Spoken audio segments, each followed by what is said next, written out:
Buongiorno da Sicilia 24, questi i titoli.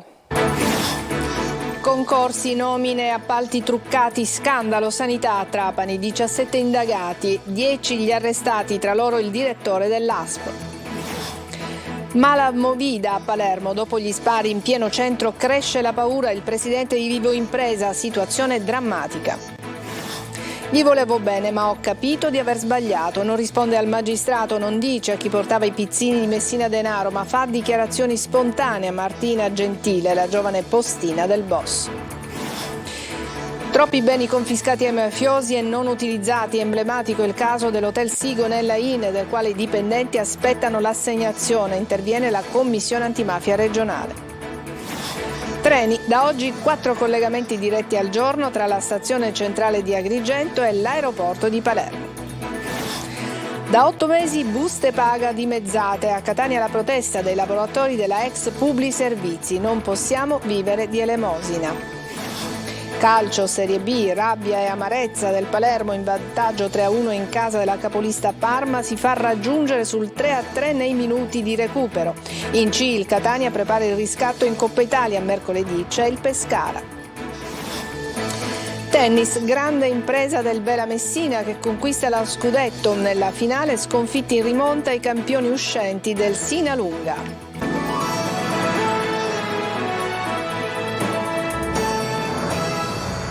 Bentrovati. Terremoto nella sanità trapanese, 10 gli arrestati sono stati eseguiti dalla Guardia di Finanza del capoluogo, complessivamente sono 17 le persone indagate. L'inchiesta riguarda appalti, nomine e concorsi pilotati. Finiscono in carcere Gioacchino Oddo, direttore sanitario dell'ASP di Trapani, Giuseppa Messina, che è una funzionaria dell'ASP ai domiciliari, il presidente del Consiglio Comunale di Trapani, Annalisa Bianco.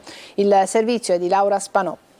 Addomesticavano e manipolavano procedure di gara, concorsi pubblici e affidamenti di incarichi dirigenziali nelle strutture sanitarie trapanesi in un contesto collusivo e secondo una logica clientelare con la compiacenza di alcuni pubblici ufficiali.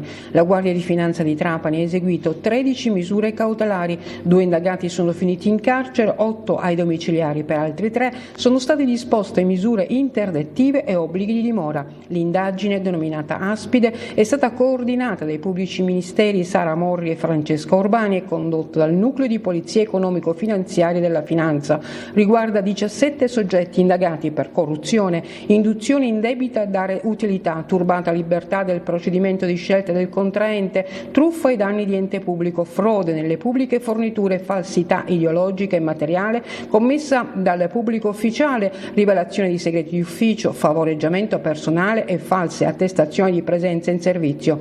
Tra gli illeciti scoperti la fornitura di attrezzature sanitarie necessarie per fronteggiare l'emergenza sanitaria da Covid-19 da destinare ai reparti di terapia intensiva a vantaggio sempre di una stessa società fornitrice. È stato scoperto che nelle fasi di valutazioni controllore e controllato erano la stessa persona e questo dopo che i vertici dell'ASP avrebbero apposta esternalizzato i servizi di valutazione, progettazione, collaudo e predisposizione dei capitolati. Rilevanti profili di illiceità anche in ordine all'assunzione di personale dirigente e amministrativo presso l'ASP di Trapani. In alcuni casi il testo delle domande d'esame è stato fornito a candidati esterni con indicazioni specifiche sul contenuto. È anche emerso il coinvolgimento di un membro della commissione nella selezione delle buste dei quesiti. Altre irregolarità riguardano la gestione privata delle visite da parte di un medico libero professionista, omissione nella comunicazione della positività al Covid-19 e richieste di prestazioni sessuali in cambio di supporto per il rinnovo della patente di guida. Palermo sempre più violenta, c'è paura adesso in via La Lumia dove sabato sera è andata in scena una mega rissa con colpi di pistola sparati in aria. Sentiamo Marco Gullà. Colpi di pistola in aria nel bel mezzo di una rissa, una serata che doveva trascorrere tra risate e spensieratezza e che invece stava per sfociare in tragedia. Il palcoscenico di questo nuovo episodio vergognoso e di degrado è Palermo. Siamo al centro del capoluogo, via La Lumia, zona di Movida. I residenti lamentano da tempo il caos che si crea nella zona affollata di locali, soprattutto nel weekend, e invitano le autorità cittadine ad affrontare il problema. Incontriamo proprio chi è proprietario di un noto locale in via La Lumia e ci racconta cosa è successo. La dinamica non è chiarissima, ovviamente gli inquirenti stanno analizzando i video, si presume che il tutto avvenga e abbia inizio più o meno a metà tra via Sella e via Mazzini, poi ci si rende conto che la massa, chiaramente impaurita da questi colpi di pistola, viene verso l'incrocio, c'è un fuggi-fuggi tra via Quintino Sella in direzione via Libertà piuttosto che in direzione Borgo, poi si vede questo folle, tra l'altro sembrerebbe proprio, non dico un minorenne ma quasi, che spara un altro colpo di pistola in aria, per fortuna in aria, e poi il video si interrompe.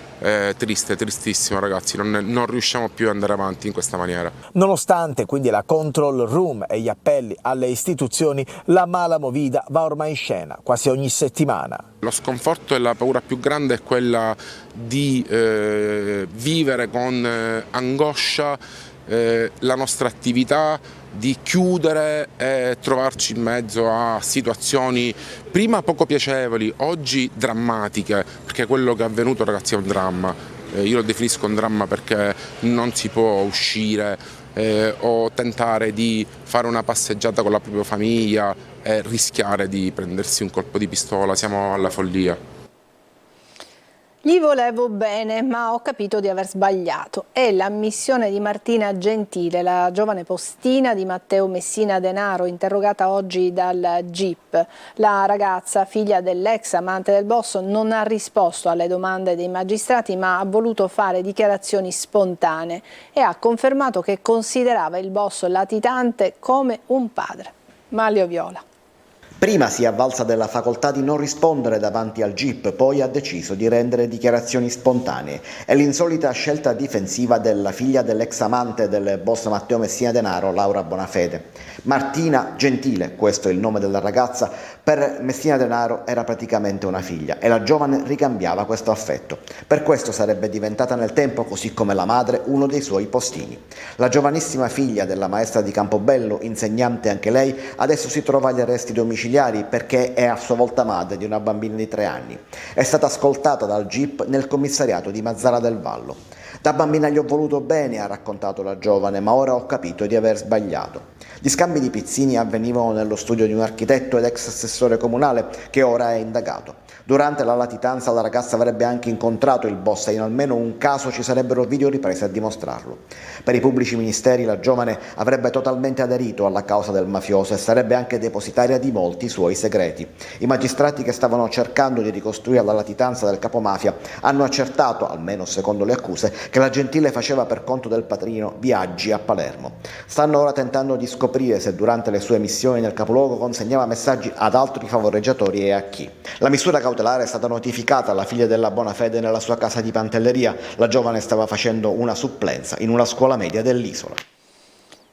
Troppi beni confiscati alla mafia di cui non si occupa nessuno. La Commissione Antimafia regionale vuole adesso dare uno scossone al sistema ingolfato dalla burocrazia. Se ne è discusso oggi davanti all'Hotel Sigonella Inn, un caso emblematico della gestione di questi beni. Lorena Dolci. Un hotel di lusso, 87 camere e piscina, proprio di fronte alla base NATO. Il Sigonella Inn dal 2016 è un albergo confiscato alla mafia. Da 2 anni gli ex dipendenti si sono costituiti in cooperativa per portare avanti il loro progetto. Il presidente è Giuseppe, che tra queste sale è praticamente cresciuto. Vogliamo gestire il bene per garantirci comunque un futuro anche migliore. Ma da 8 mesi la cooperativa attende inutilmente l'assegnazione del bene da parte dell'Agenzia dei Beni Confiscati, troppo lontana dai territori. 9.735 beni sottratti alla mafia in tutta Italia, di cui la metà si trovano in Sicilia. A Catania sono 729, ma oltre il 95% delle società finisce in liquidazione. Occorre dare uno scossone al sistema della gestione dei beni confiscati. Abbiamo troppi beni che sono a bagnomaria in una condizione in cui sostanzialmente nessuno se ne occupa. Tra le azioni concrete c'è l'accesso al finanziamento a tasso zero da parte dell'IRFIS. Il rischio è che mentre le società confiscate sono ridotte a pratiche sulla scrivania di qualche burocrate, quelle illegali fanno affari, come dimostrano le recenti inchieste sul racket del pizzo. L'episodio di Confindustria Catania è un episodio clamoroso, c'è una condizione di adeguamento e di rassegnazione preoccupante. Un sistema che conosce bene la Fincams CGIL, il settore che si occupa di terziari e servizi come turismo e commercio e che ha promosso l'iniziativa. Attività confiscate, attività che poi vengono rigestite, rimescolate e ridate magari senza una concezione naturale di legalità. Un circolo vizioso che può essere interrotto con nuove leggi che premino i progetti concreti e trasparenti. Oltre 1200 capi di abbigliamento con il marchio contraffatto sono stati sequestrati dalla Guardia di Finanza di Catania durante 2 distinte operazioni tra il capoluogo etneo e la vicina Mister Bianco. A Catania i militari, dopo la denuncia di un operatore commerciale, hanno sequestrato 78 capi di abbigliamento in un noto negozio del centro. La distribuzione della merce avveniva tramite un commerciante all'ingrosso cinese, dove sono stati sequestrati gli oltre 1200 articoli di abbigliamento, accessori contraffatti tra felpe, jeans, tute, berretti e marsupi. I 2 titolari delle imprese sono stati denunciati. E adesso una breve pausa, ci vediamo tra poco.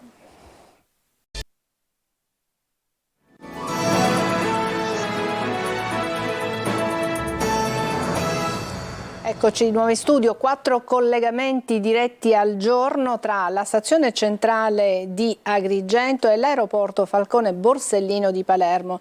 Questa mattina c'è stata la cerimonia di inaugurazione per la nuova tratta che consentirà dalla Valle dei Templi, dalla città della Valle dei Templi, di raggiungere Punta Raisi in poco più di 2 ore. Davide Sardo. In attesa di strade sicure del più volte favoleggiato aeroporto, da Trenitalia arriva un impegno per la capitale della cultura italiana 2025.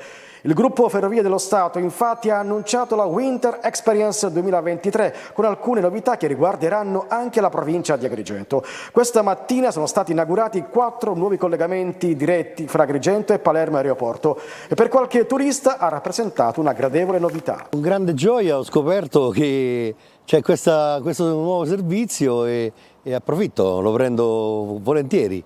Speriamo che vada in orario come tutti i treni italiani. Tempo di percorrenza 2 ore e 33 minuti, costo del biglietto 15,30 €. Il primo lo ha staccato il sindaco di Agrigento Franco Miccichè. Ho comprato il primo biglietto perché proprio coincidenza mio figlio questa mattina deve raggiungere l'aeroporto di Punta Raisi perché alle 14:30 ha l'aereo per Roma. Presente alla cerimonia di inaugurazione anche il direttore business regionale e sviluppo intermodale Trenitalia Maria Annunziata Giaconia ed il presidente della Regione Sicilia Renato Schifani. Tutti coloro i quali dall'anno prossimo in poi, sotto il profilo massiccio dell'avvio turistico, potranno raggiungere, arrivando a Palermo, Punta Raisi, la nostra città di Agrigento, capitale della cultura. E oltre a questi collegamenti diretti Agrigento-Palermo ci sono i collegamenti diretti Cefalù per l'aeroporto, collegare non solo la Sicilia ma collegare la Sicilia all'Italia. Inoltre è stato confermato il collegamento intermodale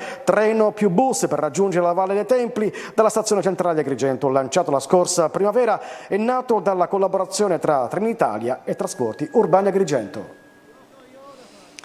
Siamo fantasmi che lavorano. I 300 ex dipendenti della Publiservizi di Catania lamentano di trovarsi in una situazione di sbando con la nuova gestione della società. Oggi c'è stato un sit-in davanti alla prefettura dei pochi che non erano in servizio. Dopo la riduzione delle buste paga, il versamento di soli acconti, adesso denunciano anche la negazione del diritto sindacale all'assemblea. CGIL e CISL minacciano uno sciopero generale. Roberta Lunghi. Oggi noi non abbiamo dei diritti, noi siamo dei fantasmi che comunque vanno a lavorare, non possiamo vivere con questa elemosina. Vincenzo Adamo è un dipendente della società dell'ex provincia di Catania sorta dalle ceneri del fallimento della Publiservizi, la Servizi Città Metropolitana. I suoi occhi tradiscono la notte appena passata al lavoro e la disperazione che stanno vivendo i suoi oltre 300 colleghi. Una storia lunga diversi anni di un fallimento doloroso e per molti evitabile che ha portato all'accettazione, pur di lavorare, di dimezzamento degli stipendi, demansionamento per questi lavoratori che curano la manutenzione di strade provinciali, scuole e custodia dei musei della città metropolitana di Catania. Un progetto nato con l'auspicio di rilancio e progressivo miglioramento, tutto disatteso. Non sono state versate appunto contributi ai lavoratori, gli ultimi contributi versati risalgono al 30 giugno, non sono state pagate neanche le finanziarie, quindi se questa è legalità ditemi voi. Ci avviamo a un cambiamento o se no praticamente avremmo dietro l'angolo nuovamente la vecchia Publiservizi e noi non ce lo possiamo permettere. Sono senza divise questi dipendenti in attesa di essere ricevuti in prefettura da una parte perché le nuove divise proprio non le hanno e dall'altra per uno stop da parte del presidente della società. Il presidente dice che fondamentalmente non, per motivi di organizzazione lavorativa, per motivi di prassi burocratica, di tempistica, non c'erano i presupposti per fare questa assemblea e questo sit-in. Quindi è un diritto sindacale al momento negato, mettiamola così. In questo momento è negato. Secondo noi praticamente tutto ciò era fattibile. Dopo l'ennesimo tavolo tecnico di raffreddamento in azienda che non ha sortito nulla di buono, le speranze sono affidate oggi alla prefettura. Diversamente sarà sciopero. Non so se sarà a oltranza, perché fondamentalmente siamo praticamente veramente disperati, siamo stanchi. Breve pausa e poi la pagina dedicata allo sport, parleremo di calcio ma anche di tennis.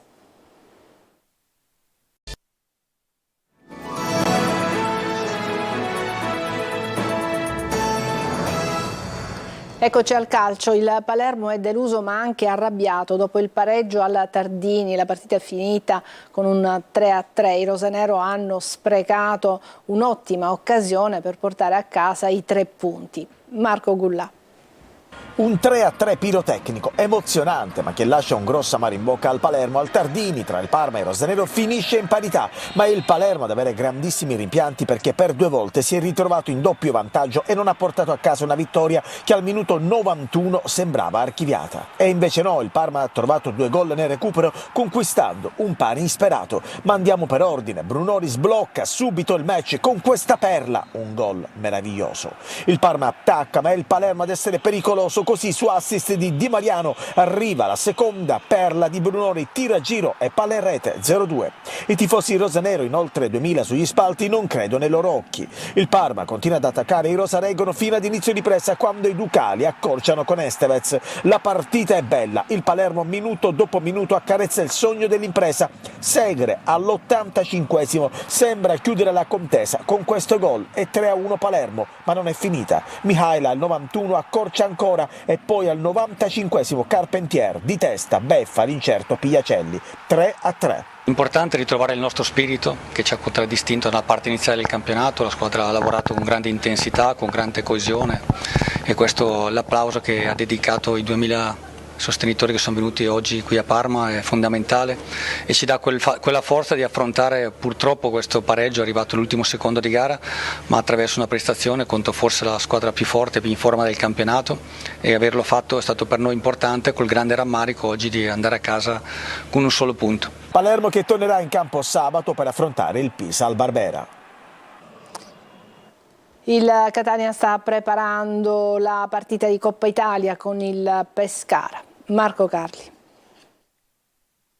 La scadenza del 23 dicembre fissata da Lucarelli si avvicina, bisogna arrivarci al meglio possibile. Certamente il Catania visto con il Messina non induce all'ottimismo, anzi l'ambiente sta tornando di nuovo elettrico come ai tempi di Tabiani, perché la stagione è caratterizzata da molti errori che hanno radici lontane, perché degli errori nelle scelte degli uomini sono stati fatti anche dal nuovo tecnico a Messina, perché la situazione di Sarao convocato e poi fermato non è stata gestita bene, perché il gruppo ha dimostrato una volta di più i suoi limiti nella capacità di mettere cuore e grinta nel corso della partita, cosa che non è mancata ai giallorossi di Modica. Partita sentita, guerra, sai, ci sono partite che vanno giocate poco e vanno vinte di esperienza, di mentalità, ecco. L'augurio è che le scelte, e certe per dirla con Lucarelli anticipazioni di turnover, possano premiare con il Pescara di Zeman mercoledì in Coppa Italia. La gara secca al Massimino è da sfruttare anche se gli abruzzesi sono una buona squadra. Beters pronta a rientrare, così come Rocca, molto difficile invece la presenza di Di Carmine. La Coppa Italia però rappresenta un obiettivo, una scorciatoia per i playoff e un'occasione per molti giocatori di dimostrare di essere da Catania, un'occasione che al Franco Scoglio non è stata per nulla sfruttata. Subito dopo il nostro telegiornale, come ogni lunedì, spazio ancora al calcio siciliano con anteprima corner, un focus di 30 minuti per analizzare l'ultima giornata di campionato di Catania, Palermo e Messina. Stasera poi dalle 20:45 sempre su Telecolor la versione estesa di corner, tutta dedicata al Catania. E adesso parliamo di tennis. Per la prima volta il tricolore del tennis arriva in Sicilia. Il circolo vela di Messina si è laureato campione d'Italia nella finale di Torino. Francesco Triolo. Nell'anno dell'esplosione del fenomeno Sinner e della Coppa Davis vinta dall'Italia dopo 47 anni, il circolo del tennis Vela Messina porta per la prima volta il tricolore del tennis in Sicilia. Al terzo tentativo la formazione messinese tricolore, battendo i campioni in carica del tennis club Sinalunga sui campi veloci del circolo della Stampa di Torino in una finale entusiasmante arrivata al doppio di spareggio. Il volto felice è quello dei fratelli Fausto e Giorgio Tabacco, messinesi cresciuti proprio al circolo del tennis che s'affaccia sullo Stretto, che hanno dato il punto decisivo per la felicità del presidente Antonio Barbera. Oggi penso che nessuno avrebbe scritto una sceneggiatura più bella di questa, per trionfare e per diventare per la prima volta campioni d'Italia. Fantastico, due ragazzi di Messina. Due ragazzi di Messina che hanno portato... Una vittoria costruita in rimonta dopo 10 ore di dura battaglia, quella della squadra capitanata da Ciccio Caputo, con i toscani avanti 3-1 e l'ultimo match, quello del pareggio, terminato 10-2 al match tiebreak. Il doppio di spareggio, quindi, che era già stato fatale nel 2019 contro Selva Alta Vigevano, stavolta a sorriso, 6-4, 7-6 ai messinesi, con una festa tricolore, partita sulle tribune di Torino, ma destinata a prolungarsi all'arrivo in città del gruppo velino. Ci fermiamo qui, è tutto per questa edizione Sicilia 24. Grazie per averci seguito, buon pomeriggio.